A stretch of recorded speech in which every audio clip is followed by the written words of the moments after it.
ಮಂಜು ಮದ ಇಳಿಸಿದ ರಜತ್. ಎಲ್ಲರಿಗೂ ಟೊಪ್ಪಿ ಕನ್ನಡ ಟಿವಿ ಯೂಟ್ಯೂಬ್ ಚಾನಲ್ಗೆ ಸುಸ್ವಾಗತ ಅಂತ ಹೇಳ್ತೇವೆ. ಶುರು ಮಾಡೋಕ್ಕಿಂತ ಮೊದಲು ಯಾರೆಲ್ಲ ನಮ್ಮ ಯೂಟ್ಯೂಬ್ ಚಾನಲ್ ಮೊದಲು ನೋಡ್ತಿದ್ರಿ ಅವರೆಲ್ಲ ಸಬ್ಸ್ಕ್ರೈಬ್ ಮಾಡ್ಕೊಳ್ಳಿ ಮತ್ತು ಪಕ್ಕದಲ್ಲಿ ಬೆಲ್ಲೈಕನ್ ಪ್ರೆಸ್ ಮಾಡಿ. ಬಿಗ್ ಬಾಸ್ ಕನ್ನಡ ಸೀಸನ್ 11ರಲ್ಲಿ ಉಗ್ರಂ ಮಂಜು ಮೆರೆಯುತ್ತಿದ್ದರು. ನನಗೆ ನಾನೇ ಸಾಟಿ ಎಂದು ಬೀಗುತ್ತಿದ್ದರು.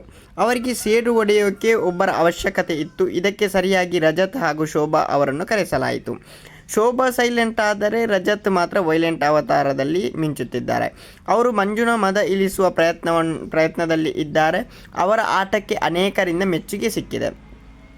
ಮಂಜು ಉತ್ತಮವಾಗಿ ಆಟ ಆಡುತ್ತಿದ್ದಾರೆ. ಇಡೀ ಮನೆಯಲ್ಲಿ ಆಟದ ಕುತಂತ್ರ ರೂಪಿಸೋದರಲ್ಲಿ ಅವರೇ ಮುಂದು. ಈ ಬಾರಿ ಈ ಅವಕಾಶ ರಜತ್ಗೆ ಸಿಕ್ಕಿದೆ. ಕ್ಯಾಪ್ಟನ್ಸಿ ಟಾಸ್ಕ್ನಲ್ಲಿ ಯಾರು ಗೆಲ್ಲಬೇಕು ಎಂಬುದನ್ನು ಉಳಿದ ಸ್ಪರ್ಧಿಗಳು ನಿರ್ಧರಿಸಬೇಕಿತ್ತು. ಆಗ ರಜತ್ ಅವರು ಮೊದಲ ಎಲಿಮಿನೇಟ್ ಮಾಡಿದ್ದೇ ಗೌತಮಿ ಅವರನ್ನು.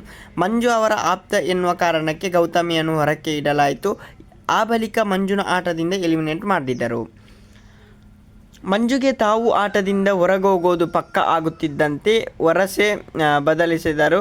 ಧನರಾಜ್ ಹಾಗೂ ಸುರೇಶ್, ನೀವು ಇನ್ನು ಕ್ಯಾಪ್ಟನ್ಸಿ ಆಗಿಲ್ಲ ಅಲ್ಲವಾ, ನೀವೇ ಈ ವಾರದ ಕ್ಯಾಪ್ಟನ್ ಆಗಿ ಎಂದು ಹೇಳುವ ಮೂಲಕ ವರಸೆ ಬದಲಿಸಿದರು.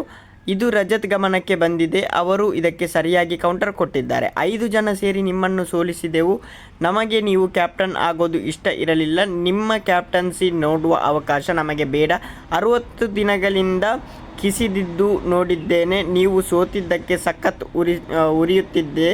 ತುಪ್ಪ ಹಾಕಿ ಮತ್ತಷ್ಟು ಉರಿಸುತ್ತೇನೆ ಎಂದಿದ್ದಾರೆ ರಜತ್ ಒಂದೊಂದು ಮಾತಿಗೂ ಮಂಜು ಸೈಲೆಂಟ್ ಆಗುತ್ತಾ ಬಂದರು. ಮಂಜು ಅವರ ಮದ ಇಳಿಸಲು ಒಬ್ಬರು ಬಂದರು ಎಂದು ಕೆಲವರು ಮಾತನಾಡಿಕೊಂಡಿದ್ದಾರೆ ಅಂತಲೇ ಹೇಳ್ಬೋದು. ಓಕೆ ಗೈಸ್, ಮುಂದಿನ ವಿಡಿಯೋದಲ್ಲಿ ಸಿಗೋಣ. ಅಲ್ಲಿವರೆಗೆ ಲೈಕ್, ಶೇರ್, ಸಬ್ಸ್ಕ್ರೈಬ್ ಮಾಡಿ ಅಂತ ಹೇಳ್ತಾ ಲವ್ ಯು ಸೋ ಮಚ್.